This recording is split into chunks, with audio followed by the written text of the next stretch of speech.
Okay, so I think we can get started now. Good morning, good afternoon, good evening, and good very early morning to some of you I can see are connecting from California. Warm welcome to everyone. This is Ann Lang speaking.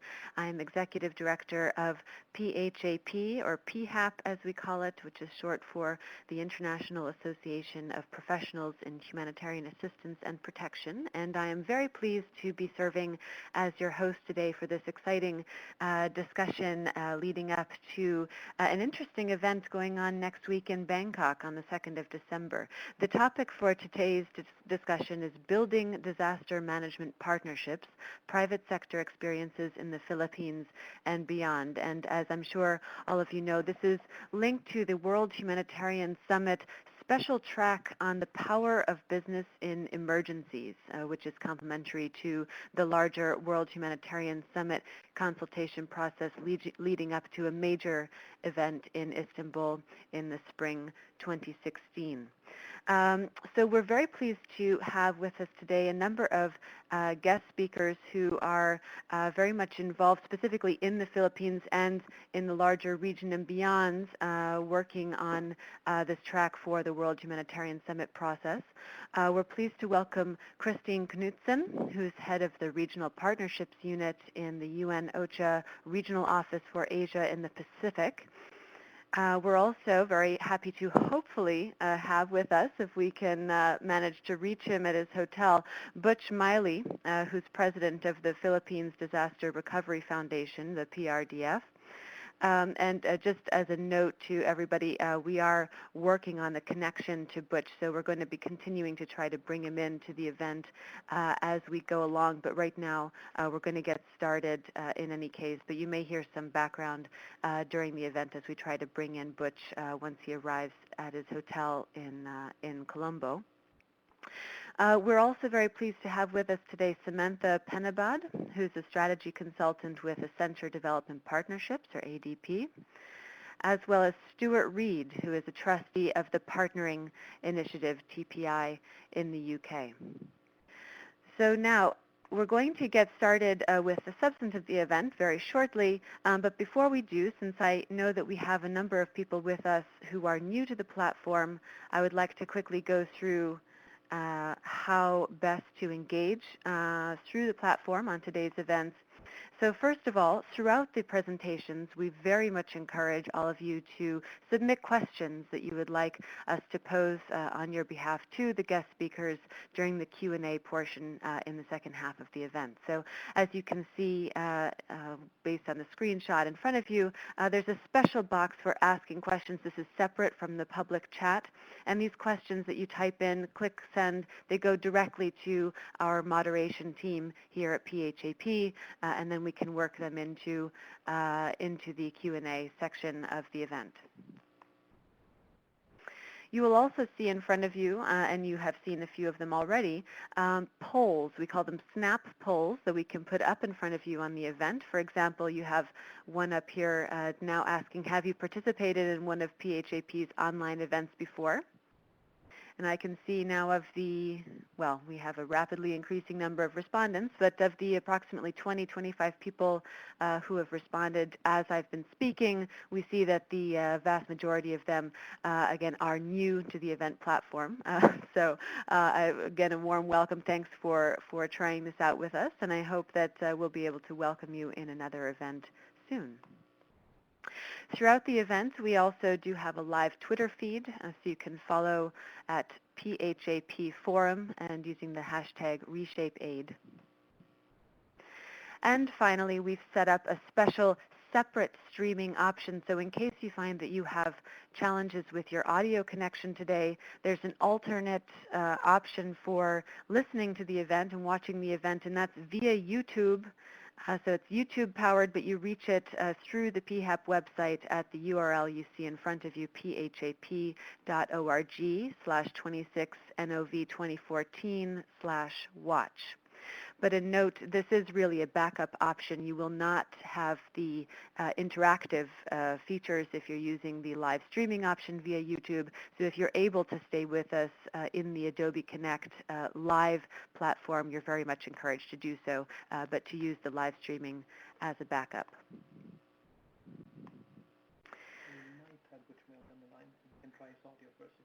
Okay, very good. So my colleagues here at PHAP are telling me that we might have managed to connect Butch, so we're going to take a moment now to test his audio and see if we can bring him in before we get started with today's discussion.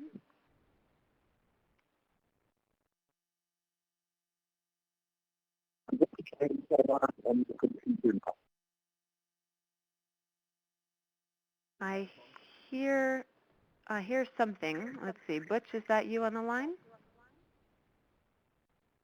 Hello? Yes, excellent. Okay, that's very good.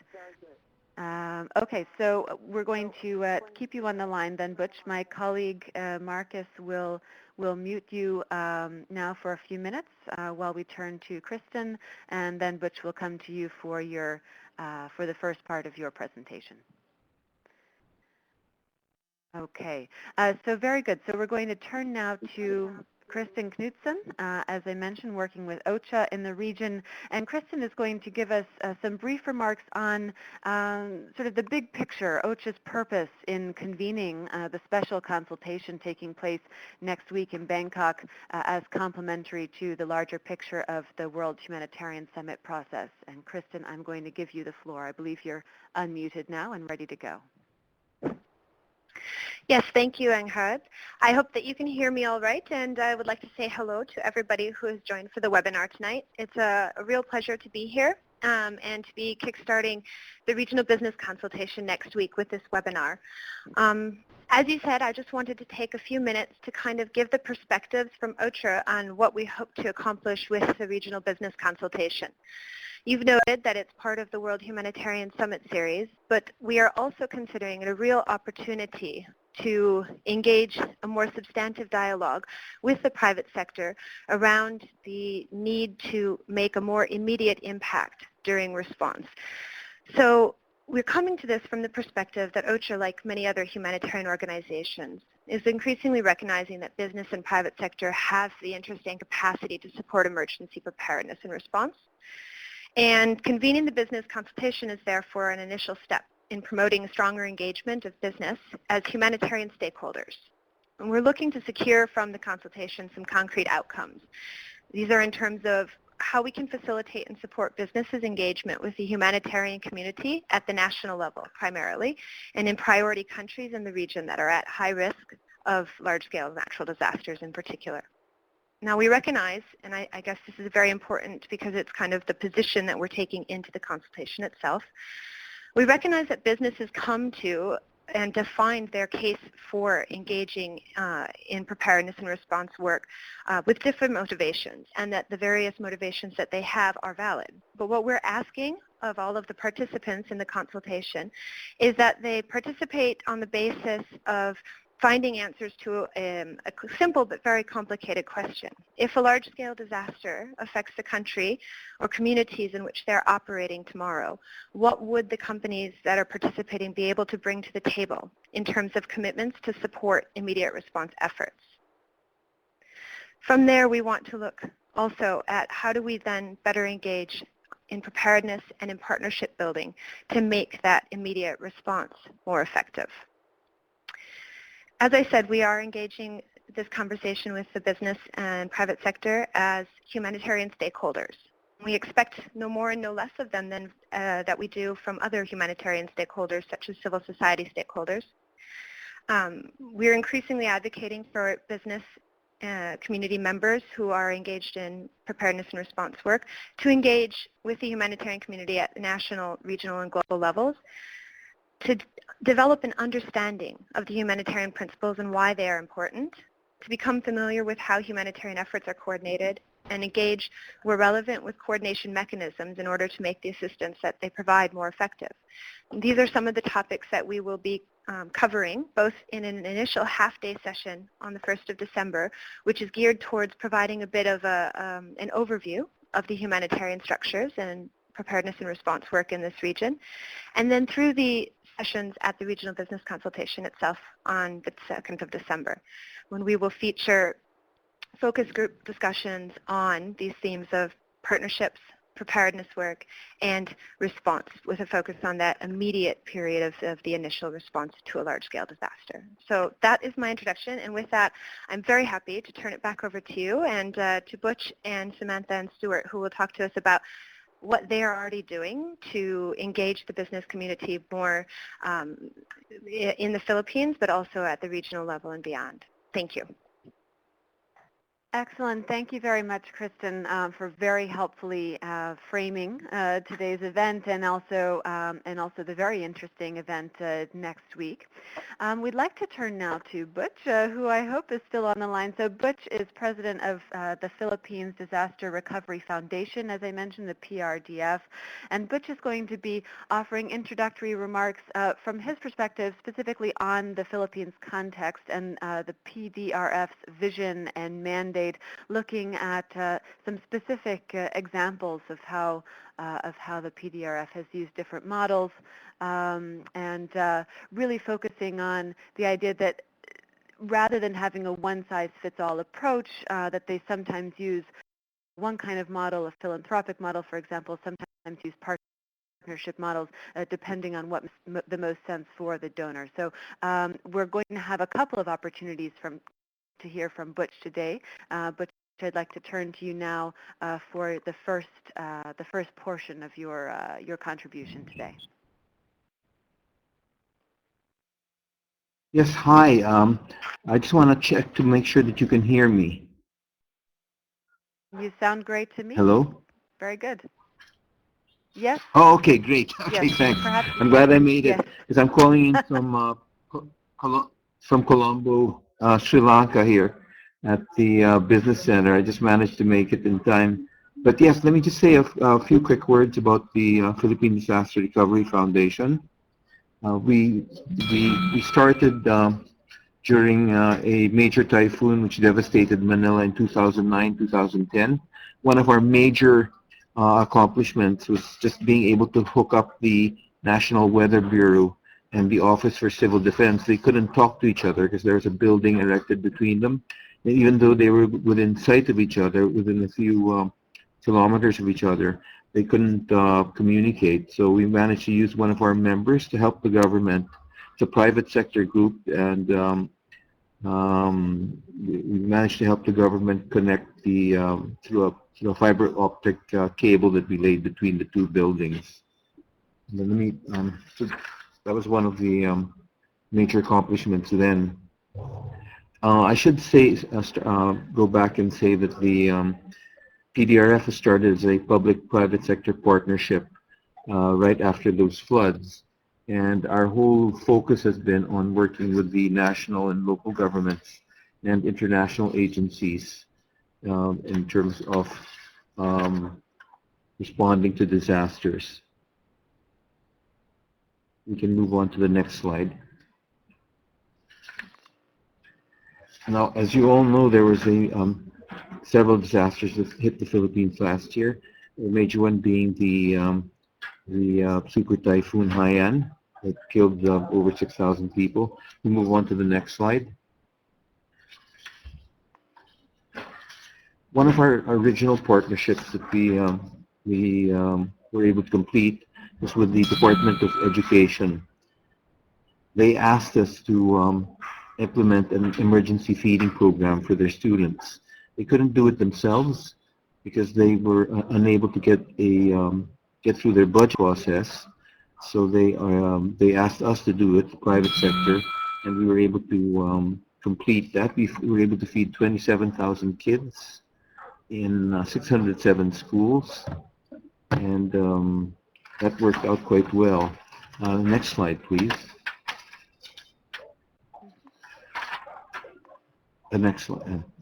Now, this is what you see before you is an example of another type of partnership. This was a local wholesaler that approached the PDRF and asked us to, they said they wanted to help, and we came up with the idea of helping these.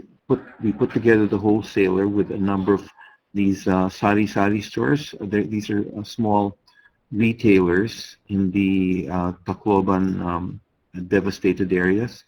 And what they agreed was to supply these store owners whose stores had been destroyed with goods, dry goods, with no cash up front, with very generous repayment terms.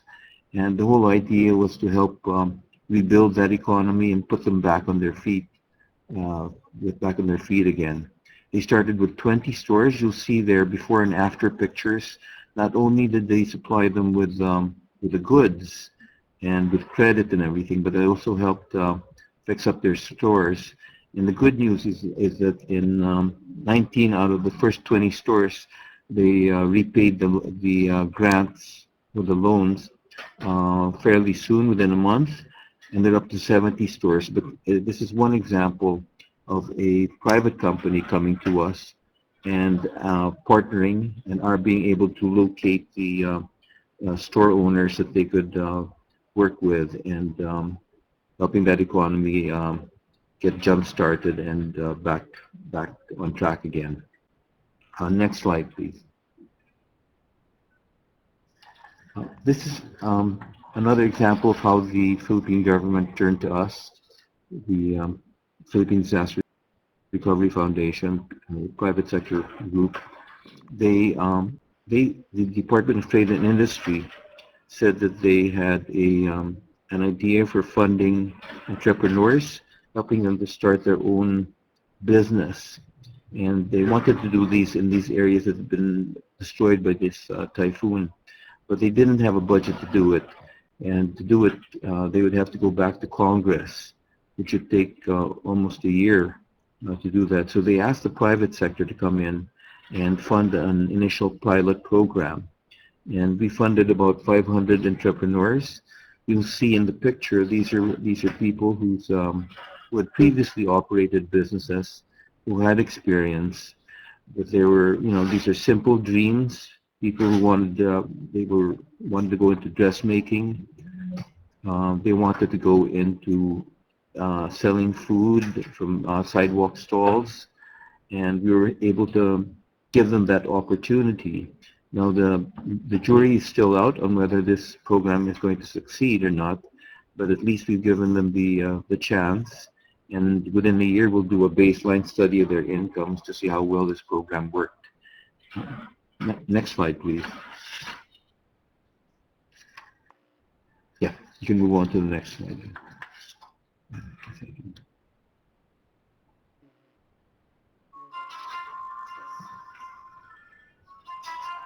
Can we move on to the next slide? But should we be on the e-health center slide?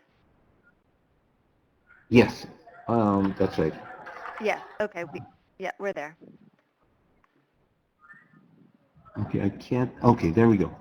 Now, this is a particularly innovative example of different groups coming together for a common good. Hewlett-Packard approached PDRF with the idea that they wanted to donate 2 e-health centers. These are telemedicine sites which had been wildly successful in India, but had never been tried out anywhere else. And the whole idea is that they wanted to ship them over to the Philippines and have them serve patients in remote areas that didn't have any doctors, but that could be patched in through internet access with doctors in Manila. So there were a number of players we had to put together, and we had to get the Department of Health, we had to get the local governments in these areas involved, we had to get, of course, Hewlett-Packard, and then we had to get the one of the top hospitals in Manila, Makati Med, involved as well. And bringing all those parties together was not easy, but it's happening as we speak. And these 2 e-health centers will be operational in Tacloban and in a place called Biliran Island before the end of the year. The doctors will be diagnosing the patients. You can see in the picture via video from Manila, and there will be local health workers who will be trained by the Manila-based hospital that will just assist the patients there. And so we're looking forward to this, but as one example of a different type of partnership. Now we can move on to the next slide. And that's the disaster preparedness slide. Yes, we're there. Yeah, one of the dangers that the country faces, because the Philippines has all these many threats, is that of a major earthquake hitting, for example, Metro Manila, or a volcanic eruption, actually. And what we've done is we've partnered with a Canadian emergency rescue firm. They have training facilities outside of Manila. And what we've been doing is we've been sending both private sector employees and first responders from cities like Zamboanga, which had also had a different type of disaster, some fighting that had happened over 3 weeks last year. We've been sending first responders to train over for a 3-day course at this Canadian facility located outside of Manila. So it's a different sort of partnership with the private sector. We move on to the next slide.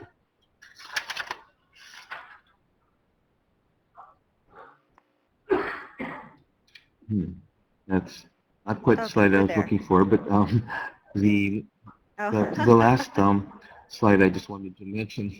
Last slide I just wanted to mention was the fact that we formed a network of Lifeline companies.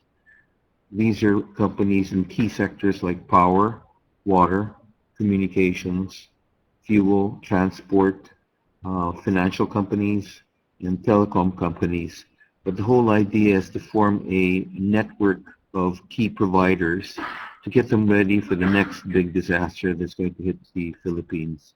And that's, again, another example of a partnership that, from what we've experienced over the many disasters that have happened over the last year, these partnerships have been crucial to us in making things happen, in helping us help people, and in helping us develop programs that work more efficiently and more effectively. So thank you.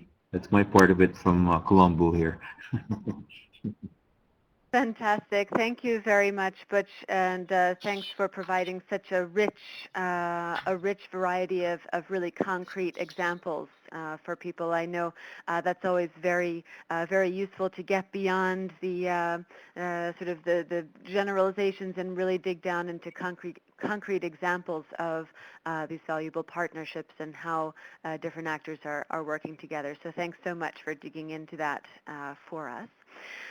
So now, as we understand, Samantha Penabud, who should be with us still on the line, I hope, strategy consultant with Accenture Development Partnerships, has been working with Butch and the PDRF, and we're interested in hearing from Samantha today some remarks on how they came to work with PDRF, how Accenture and PDRF came to work together, and what kind of support Accenture has been able to offer.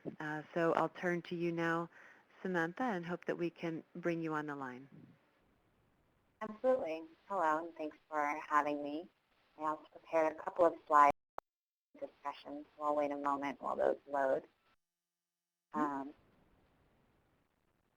And so to answer the point about how Accenture became involved with PDRF, Butch mentioned the really great work that PDRF has done to date as far as all those programs. And what Accenture really came in to do was help PDRF take a step back and think about, which of those programs or what were the lessons learned from those programs and how do they want to continue to interact with their partners and what their overall strategy for doing that would be.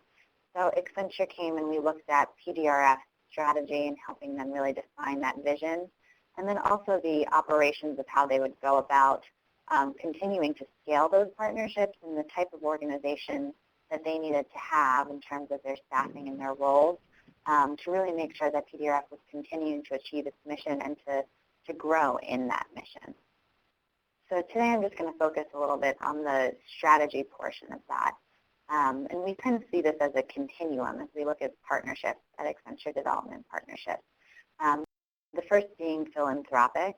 It looks like we're missing an arrow on the slide, but starting with philanthropic, which is more of a kind of transactional relationship. And we definitely think that there's a need for philanthropic relationships, especially as PDRF manages so many different private sector organizations that are contributing funds to various social programs that are helping in the disaster recovery and relief space.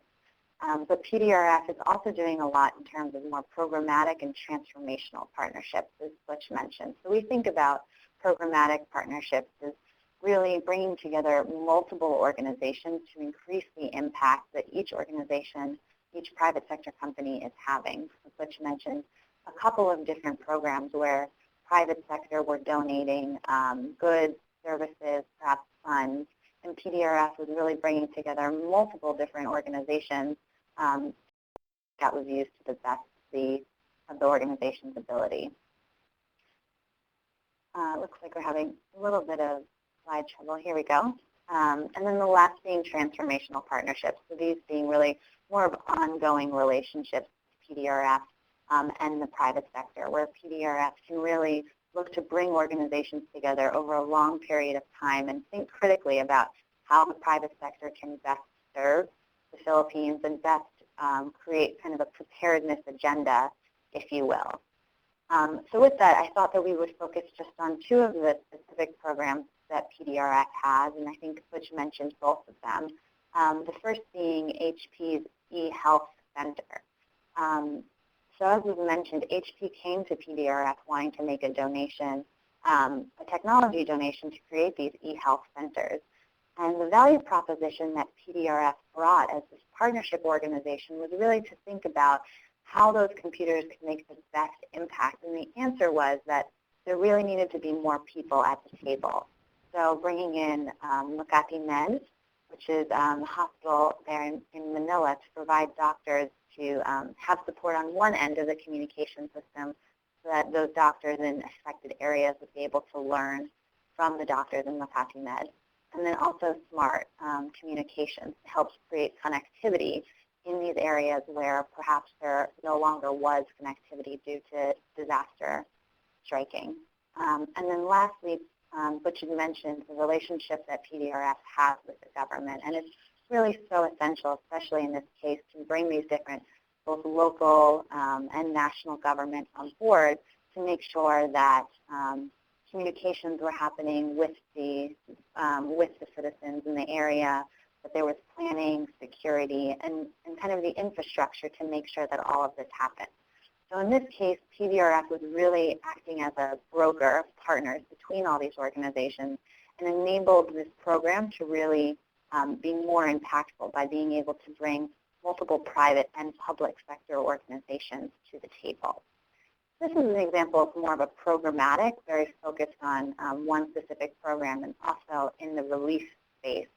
On the next slide, we've also talked about a preparedness partnership that PDRF has brought together.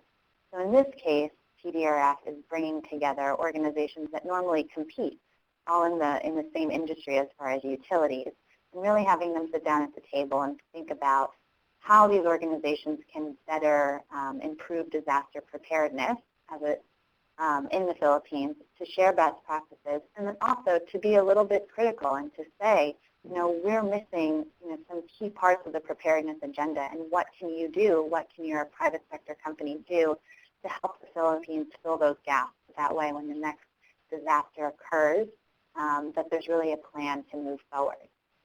So again, not so much a specific program here, but kind of a constant relationship and sharing of ideas that will enable this partnership to kind of move forward and advance the preparedness agenda in the Philippines. That's all I've prepared today as far as two specific examples, but happy to take questions at the end as well about kind of the partnership landscape that PDRF has set up, as well as any other specific programs. Okay, excellent. Thank you very much, Samantha. And I can see that we do have a number of questions coming in, so we'll certainly be coming back to you with those in a few minutes. In the meantime, we would like to turn back to Butch, if we still have you on the line, Butch, for a few follow-up remarks from PDRF, and then following Butch, we'll be turning to Stewart. So Butch? Well, yes, thank you. I am grateful to Accenture and to Samantha over in Washington. They did a great job. They came into PDRF and over a 2-3 month period helped us get going in terms of the roadmap for the future and did a study of our operations and so on. So we're grateful for their work and for their spending time with us. And I just want to make 3 points, and we've touched on this through the different examples. But first is that, for PDRF, and I think for similar organizations around the world, strategic partnerships can really result in very innovative approaches with a greater collective impact. And one example is that private wholesaler that approached us with really no idea except to help. And after they met with us, we were able to bring them together with one of the phone companies there that identified these mom and pop shops in the Tacloban area. And they immediately were able to supply them, as I mentioned, with credit and with dry goods that they could sell and very generous terms. And that could not have happened without some sort of organization playing a coordinating role, just bringing these different parties together. The other example here is what Samantha mentioned, just the Hewlett-Packard e-health centers.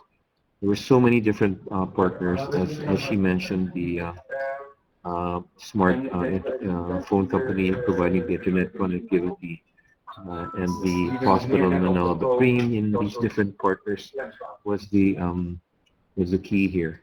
Second point I'd like to make is that in terms of bringing in complementary partners, playing complementary roles in the private, social, humanitarian, public sectors. And some examples here is that we're developing 2 different communities in the Leyte area. These are made up of transitional shelters, people who were victims of the typhoon. And we're providing both livelihood, transportation, and areas in terms of protecting women and children. And again, this is a collaboration. It's an effort on the part of many different actors and players, and not just the owners, but the local government people, the community organizations, and actually quite a number of foreign companies that have donated things like solar power,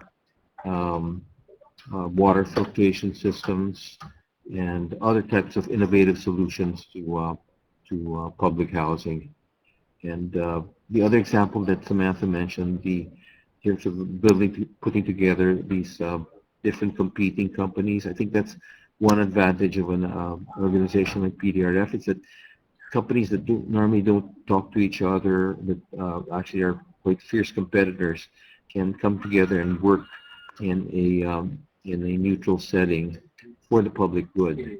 And that's what happened in the network of Lifeline companies. And the last point I just want to make is that not everybody, I mean, no one sector can solve the problem by themselves, because the problems are so overwhelming and huge in terms of these disasters, and there are many unexpected twists and turns. And for even for the government, for the Department of Education to turn to the private sector to help in an emergency feeding program, for the Department of Trade and Industry to turn again to the private sector for help in terms of pioneering a livelihood and entrepreneurship program. Those are the types of partnerships I think which will shared a roadmap for the future, and we hope will serve an example not just for the Philippines, but for other countries as well.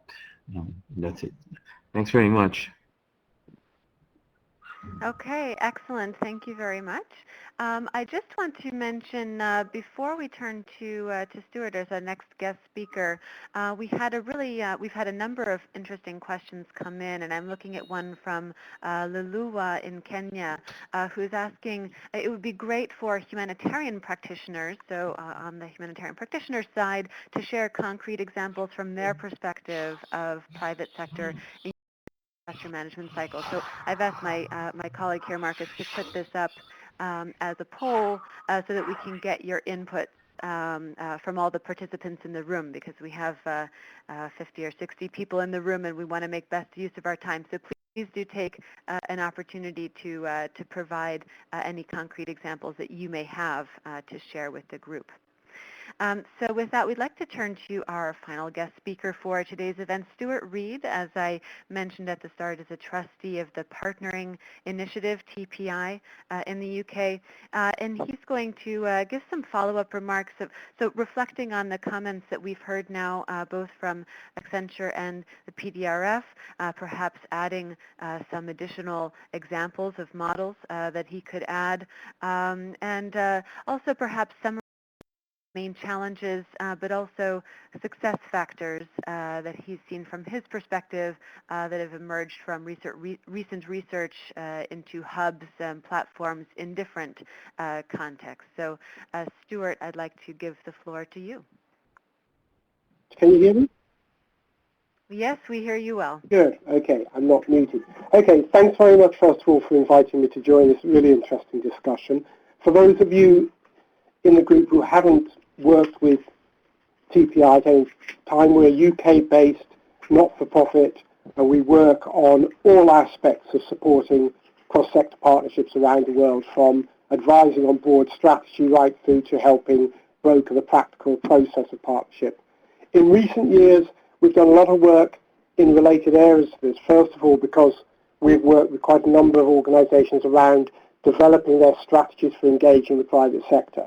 And that's been a key thing. We worked on, for example, the World Food Programme and FAO recently. But also this last year, we've been working on platforms for partnership. That is both working with platforms which are being set up in countries in order to generate more partnerships in a whole range of situations, not specifically just humanitarian aid, but also setting up, doing research on people setting up platforms of that kind around the world. So we have a report out on that. So I thought that where I could add some value here is, first of all, as Van Howard said, just a couple of comments to pick up things we've already heard. And then what I actually want to do is just go fairly quickly over 5 things which emerge very strongly in our work as critical success factors. And then we can go in more detail in the board discussion, perhaps. So just a couple of things to pick up. First of all, I think right in Kristen's talk at the beginning, she said, you know, in the forthcoming discussions, they're very interested to know what companies would be able to bring to the table. They could come along with an open mind as to what they can contribute. And I think there's a question that goes on from that in our experience, and that is that companies very often understand the simple relationship they might already have had with philanthropy and so on, but they don't really understand what the long-term benefits are and what the complexity of the relationships are if they get more involved. So part of that, what do companies bring to the table? The other side of it is how can the humanitarian community communicate to the private sector what it means to engage with the humanitarian community long-term. In other words, what the private sector's role might be and how might that articulate. So the private sector doesn't feel this is simply a matter of us bringing stuff, us contributing stuff. Actually, it's about a long-term relationship. This is real partnership, long-term. But people don't always have the experience to understand that. And I think Butch's examples of the small dry goods stores, the mom-and-pop stores, was a really good example of that, because it showed that, in a sense, the initial essence, the initial approach from the private sector was philanthropic. they wanted to do something in a disaster situation. However, the fact that they were able to give goods on good credit terms, on very favourable terms to these traders, also shows that they were aware that there could be a long-term benefit for them. They were helping create retail outlets. They were helping create a set of relationships. And that's the kind of language that businesses need to understand and need to see in those kind of partnerships. They need to see what the long-term benefit is in engaging in that kind of humanitarian activity. And just to make one more point, which goes on from that, which is in Samantha's talk, where her slide of the movement from a philanthropic to a transformational relationship really sums up some of those things I'm trying to say about that. That if we're trying to engage private sector much more effectively and in a much more thoroughgoing way, so it goes beyond simple goodwill, simple philanthropy, then that movement along that process is very, very much about moving people's mindset. So the expectations of the private sector are different in what they're engaging in, but also the expectations of the humanitarian community are different in that they see the private sector not as donors, but actually as real partners where they might be able to exchange a whole lot of resources other than simply financial ones. So those are my sort of reactions to those kind of things, because those issues around the kinds of engagement, the way in which you engage private sector, are things that we've found have come out very, very strongly in the work we've been doing, both the practical work and the research work over the last 10 years. Let's move on then, just to put something up ready for the discussion and try to keep Anne Howard happy by sticking to around 5 minutes. 5 factors have emerged to us as being critical in the success of the kind of platforms or hubs or partnerships which engage the private sector in this kind of work, whether it's humanitarian aid, long-term development, whatever. And those factors are, and I apologise we haven't got a slide for this, but the factors are, the first one is to have a very, very clear vision and strategy. In other words, people need to be able to engage in very open dialogues around the basis of how they're getting involved. Rather what I've just been saying, and I think also what Anne Howard was saying and Crystal was saying at the top of this, that you need to be able to come with a very open mind, but a very clear commitment. So vision and strategy is incredibly important. And the quicker you can have that dialogue, the quicker you can engage private sector bodies in having those kind of dialogues, the easier it will be as you go into preparedness mode. The second thing is that whatever you set up as a body, whatever you set up as an organisation, Butch made the point, you need some kind of body, some kind of framework to mobilise resource and mobilise support. That body needs very good, strong governance. Clear governance helps build trust. Private sector are very conscious of risk factors, and moving into something where there's not clear accountability, clear trust, can be a high risk factor. So good governance is another important issue. The third thing, which we haven't touched on yet in the other talks, is the role of champions. We found, looking at cross-sector partnerships and hubs for activities of this kind, that the role of champions was extremely important in the early days. Very often, new initiatives of this kind are marred because they don't have any kind of track record. There's a lack of credibility. People don't really know what they're going to achieve beyond sort of goodwill. So actually what you do need is very high-profile champions from all major sectors who are prepared to stand up and give leadership to it. Then they can articulate the vision. Then they can engage people in their sector. And then there's a tremendous knock-on effect sometimes where people want to engage because there are high-profile leaders standing up, associating themselves with the initiative. The fourth thing is getting communications right. Now, one of the big issues around engaging the private sector is the fact that all the sectors, NGOs, government, international agencies, private sector, have rather different modalities of working. Their everyday communication protocols, their everyday interaction is managed in rather different ways very often. And being able to create channels of communication which work for all sectors and work for all partners can be a real challenge, but can also be a very, very worthwhile challenge, because people need to know they can communicate in ways that suit them. They need to know that they can create a body for cooperation, which actually works for them in a real-world term. So it's no good for anybody imposing one sector's modality on somebody else. It's really important that. Sometimes people talk about creating a third culture in a partnership.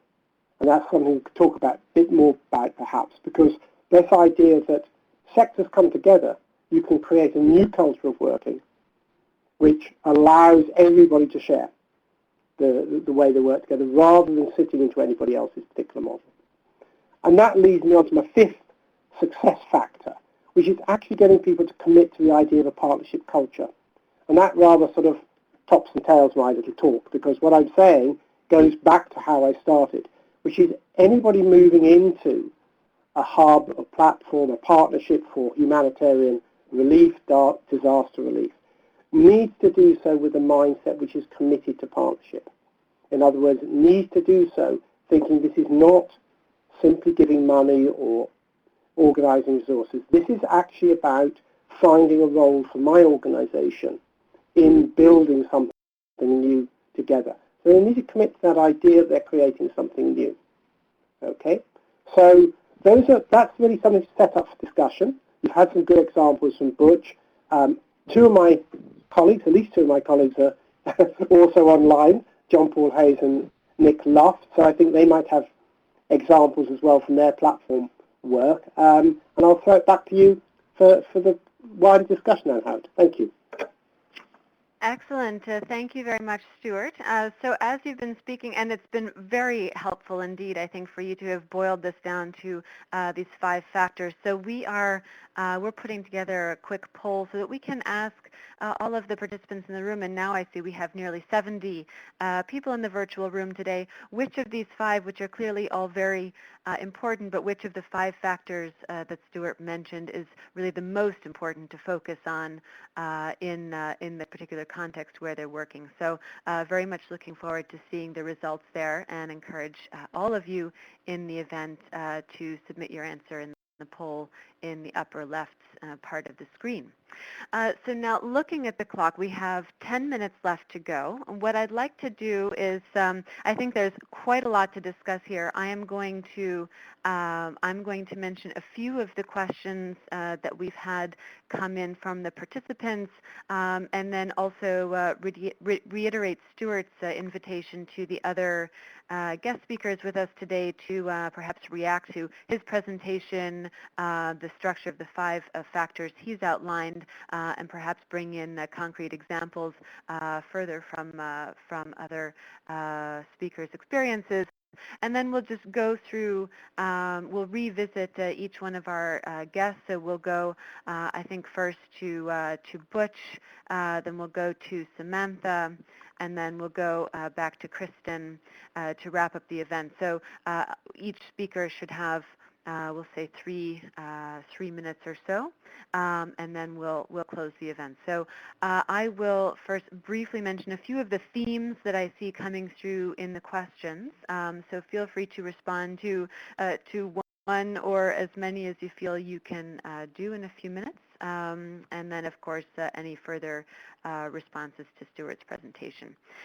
So first, we've had a number of questions, for example, from Soren in the Philippines today regarding the role of government. So he's saying that in his view, there's really a need for an overall disaster master plan in different contexts, and he's wondering, among the guest speakers, what you have seen in terms of real engagement or leadership role from government agencies at different levels, so countrywide, regional, citywide. What have you seen in your experience of really government agencies, relevant agencies taking a longer term, or coming up with a longer term vision of taking that kind of leadership role for a master plan, bringing together different actors? So role of the government. A second question, and this is coming from Jonathan in Malaysia today, regarding cash transfers. So he's saying, as cash transfers continue to grow in relief, how can the private sector help specifically with the financial service support needed to make cash transfers more cost-effective, more efficient, and more fair during early onset of emergency response? So in case any of our guests have specific experience or insights on the cash transfer trend and challenges, that would be very welcome.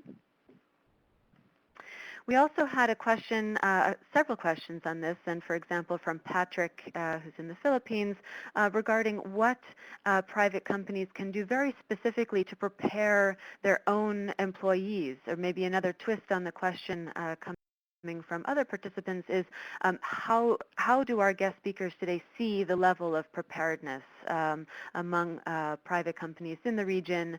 Are there really major gaps now, or do you see sort of on a larger scale a lot of progress being made in terms of very practical preparation so that employees really know what they should do, how they can be most effective in, of course, taking care of and protecting themselves, but also taking an active role in communities if and when a disaster arises?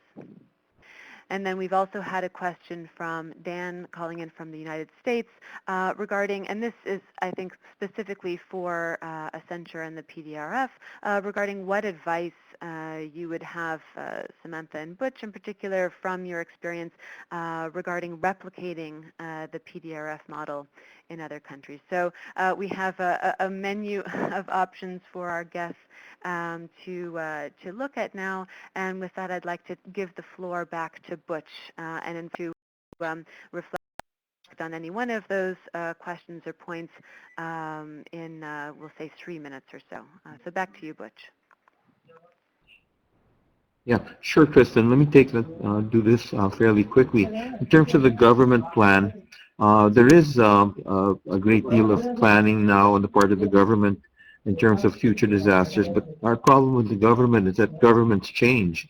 In 2 years, there's going to be a national election. There will be another president in charge, and they'll have another idea. And that same is true in terms of the local government. So that's one of the issues that we have, is that we've seen this happen in the past with previous governments. They have these great plans and they have great agencies, and then another government comes in and the whole thing changes. And that's one of the issues. But certainly there's a huge emphasis now in the Philippines on trying to prepare for disasters. Second, in terms of the cash transfers, very specific example in the city of Tacloban, people were desperate for cash, and the land bank, working with, I believe it was Smart again, so they were able to get 2 ATM machines into Tacloban quickly and early. And the lines were, you wouldn't believe it, blocks long, and there were even some fist fights along the way. But people were, they really needed cash, and there's an emphasis on being able to get it there quickly. But getting these first 2 ATM machines into a city like Tacloban was very important to those people. Third thing, in terms of preparing employees, yeah, we do have that first responders program, which companies can take advantage of. But I know that the bigger companies are all now getting ready for whether it's a major earthquake or another major typhoon. They're getting their employees ready and trying to help them and their families prepare for what may be coming, or what we're all much more conscious, let's say, in terms of what may happen in the future. Last thing, in terms of replicating PDRF, I think that's one example. That's one reason I'm here in Colombo, Sri Lanka, where I've never been before, is, I think we do have, we want to talk to them a little bit about how to start a PDRF type organization here. One thing, just touching on Stewart's point, is that we found that in developing countries, there's more credibility sometimes placed on the private sector, who are not perfect. We're not all heroes by any means, but there's a little more trust and credibility in terms of government agencies involved, which may or may not be fair. But that's one issue. Thank you. Okay, excellent. Thanks so much, Butch. So we'd like to turn now to Samantha. Samantha, do we have you on the line?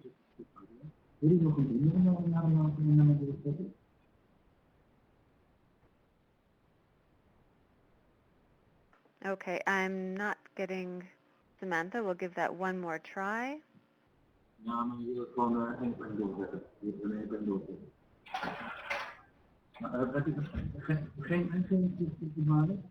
Okay, we're going to try to come back to Samantha. In the meantime, Kristen, I'll turn to you.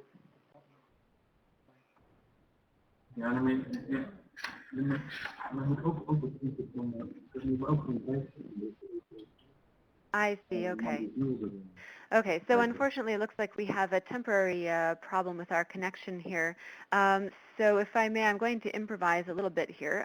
First of all, I'll thank our participants for filling in the poll question and giving a little bit of feedback to Butch, to Stewart here on your 5 points. So I see the current highest priority among our participants, which I think is really interesting, is your 5th point on the importance of creating a partnership culture. And then coming in as a second is the clarity of vision point, the first point that you had coming in. So everyone, please do continue to respond. I think it's very interesting to see where the priorities lie amongst this diverse group that we have with us on the line today. And now we're going to check again our connections and see if it's working now. Okay, great. It's looking good. So Samantha, if we could try coming back to you and see if we can bring you into the conversation. Sure. I know we're a little short on time, so maybe I'll just address a couple of the questions. Probably the first in the role of government. I think that it's extremely important that government plays an active role in partnerships. In fact, when Accenture Development Partnerships looks to either set up partnerships or help organizations strengthen their partnerships, the role of government is absolutely one of the key factors that we look at in terms of having a place that is supported by government and really having the government help enable these partnerships. I guess the last question regarding the replication of partnerships, I think that Stewart touched a lot on the key factors in terms of setting up a partnerships and partnership success, and I think absolutely a lot of those factors are reasons that PDRF has had success, particularly around the clarity of vision. I would also say that PDRF has had a lot of lessons learned, and I think being okay to fail, being okay to try different models and try again is a really important aspect of partnerships. And in setting up this model in other countries, I think it's really important that the organizations that do that realize that there's not a one-size-fits-all model, that you want to have different types of partnerships for different types of organizations that are coming to you, and that sometimes philanthropy is okay. And just really being open to trying different models based on who the people at the table are and what you're really trying to achieve. With that, I'll hand over to Stewart because I know we're at 9 o'clock already. Yes, indeed. So I think that people will have to go shortly. I would like to end with Kristen to give us a bit of a forward-looking perspective on the next steps for this track with the summit process. But before I do, let me just check with Stewart and see, Stewart, if you'd like to come in for any final remarks related to the questions that have come in from the participants. Can I just make one simple point, which takes up a couple of things we've just heard?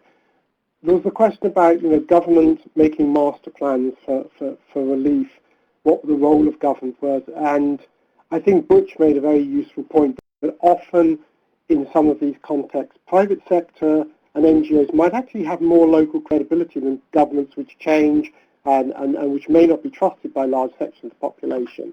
That's often a problem. So what we need to bear in mind with that is that actually any kind of partnership has to be fit for purpose. It's no good trying to create an organization in a context where, for example, the government is unstable or maybe the private sector isn't very well developed. I would always counsel people to say, look at the context, whether it's the Philippines, whether it's Zambia, whether it's Colombia, wherever it is in the world.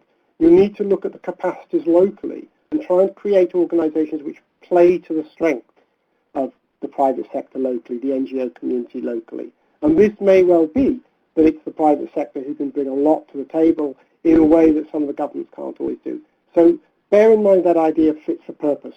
Structure it to the capacities of your local organizations.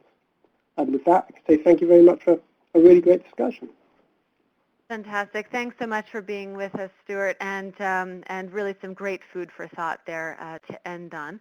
So now I would like to turn finally to Kristen. And Kristen, if you could just briefly bring us back to the larger picture here and perhaps speak very briefly about where you see things going with the next steps from the OCHA perspective.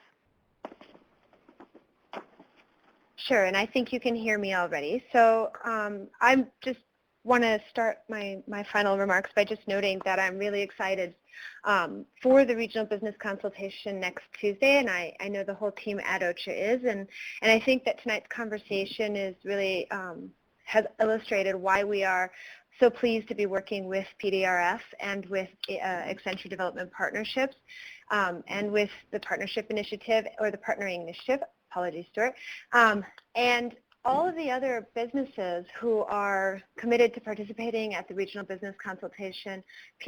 PDRF and Accenture are co-hosts, because we do have a lot of commitment, but also some really interesting and thought-provoking ways of approaching preparedness and response work that can really be game changers in how we are able to deliver response more effectively. And that's really the purpose as we look beyond the business consultation itself and its linkage into the World Humanitarian Summit. This is part of our attempt to really help galvanize not just a conversation, but actually some initiatives and pilots really in the Asia region that we can use to exemplify the kind of new humanitarian structures that we need to put in place as part of the World Humanitarian Summit dialogue, and then the reality afterwards of the new system or the revised system that we will be working with into the future. It's the reason why we want to look at how we're actually organizing work on the ground, putting the capacities of a more diverse group of stakeholders into that goal of assisting people meeting the needs of affected populations. And as part of that for OCHA very particularly, I think it's the part about making sure that the coordination structures that we are responsible for shepherding are really able to bring in a much more diverse group. So we'll be looking at how we can take both those tracks forward, the on-the-ground work and also the improved coordination structures, and really being able to push consistent messages and tried and tested methodologies forward to the World Humanitarian Summit for consideration in other regions and at the global level. Excellent. Thank you very much, Kristen, and thanks once again to everyone for being here today, our speakers and participants alike.